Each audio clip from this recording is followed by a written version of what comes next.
as long as I get that stretch.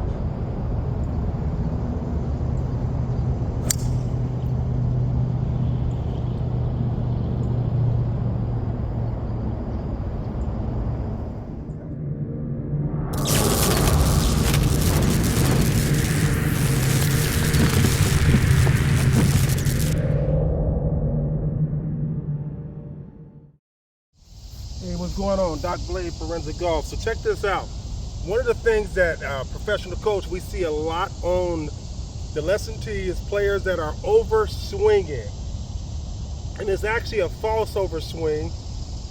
They get minimal rotation, thoracic spine rotation, and then here's the false turn right here, an arm lift. Look at my chest. Think about Iron Man. Iron Man has that little orb in his chest, and that orb should look to the back. There you go. It should face the camera in the caddy view. What we see is a lot of times that orb is still facing in the front, and a person has just lifted their arms. No power has been created. So what I like to tell clients, I like to say, focus on that target side lat and feel that stretch in that target side lat. Simple drill, easy to do. You can really work on it on the golf course as you hitting balls. Feel that stretch, get that flashlight in your chest pointing to the back. Keep the hands in front of you. The hands should not go behind you, and the hands should not be over here. Keep the hands in front of the chest. Critical. Lat stretch, hands in front of the chest, okay? Okay, let's go over the checkpoints. Iron Man with that orb, that flashlight in his chest. That's gonna flash to the back, the caddy view. Full target side stretch in that lat.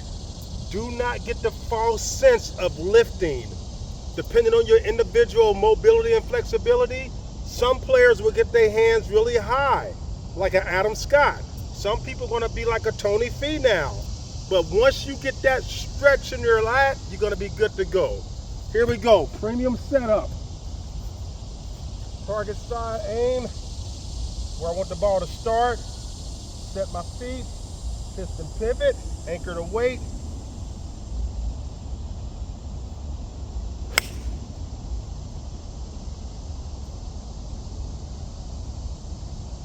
Okay, folks, target side stretch, lat.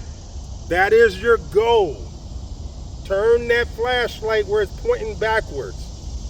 Do not get that false sense and still have your flashlight pointing to the front and you here. Nope, right here, okay? Then another one.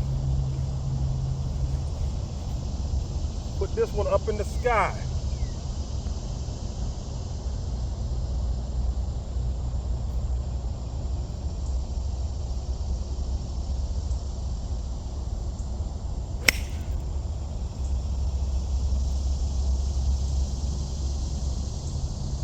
Simple, simple, simple, if you put the work in. Keep grinding. And this is how I like to practice this. I like to grab a lob wedge. You know, I really don't carry a lob wedge, but this is a good place to practice the lob wedge. I step out about 80 yards, right? And I get that flashlight looking at the camera, and I get that full lat, right? And I'm also gonna do the premium setup. Club, piston pivot, anchor my weight.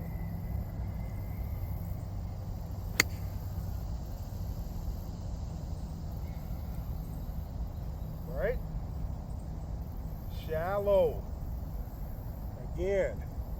Club face, feet, piston pivot, anchor my weight.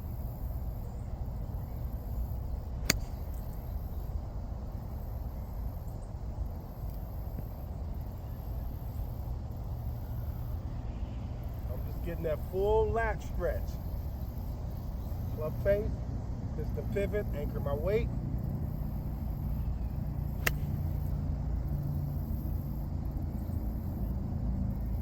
Not forcing myself to hit these 50-yard shots, you know, that I can't hit. These 80-yard shots that I can't hit. These 100-yard shots that I can't hit. I'm really focusing on the fundamental of getting that flashlight, looking at the camera, and getting that lat stretch right here.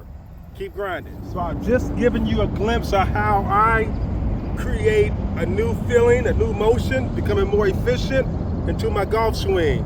I like to implement it with an 8-iron, 7-iron to get accustomed to the new feel, the new motion. And then I really work on the efficiency of the motion with a 56 or a 60, because I'm not worried about distance. I'm worried about distance control, so I can really crank into the feeling I'm trying to get to. In this case, it's that target side lat stretch. And then I'll go to a 2-iron, 3 hybrid, 5 wood, and really try to crank it down. But I really want to feel the feeling. I'm not too concerned with where the ball is going, as long as I get that stretch.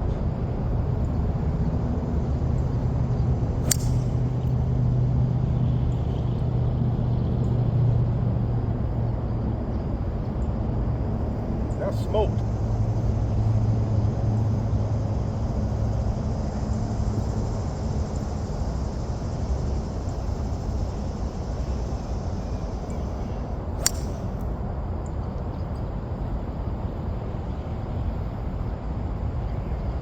Both of those balls are smoked. So let's talk about this, all right? So the whole key is, how am I going to implement new feels, new motions into my golf swing? And it's a lot easier than you think if you create a process that works. And I've just given you a glimpse into the process. Blend it in with your mid-irons. Just getting accustomed to that new feel, that more efficient motion that you're trying to create. And then do the drill work with a 56, 60 degree, 52 degree wedge, right? Do the drill work with that. And then you step into your longer clubs to get the confidence of hitting that ball, you know. And I absolutely smoked that ball right there. And the second ball is right there. That's an old, remember those blue dot Dunlops? That's what that was. It was in the range balls. That's a blue dot Dunlop. So I knew that ball wasn't gonna go nowhere, but I still wanted to hit it. And that's the first ball, smoked. Keep grinding. Remember, the journey does require work. Peace.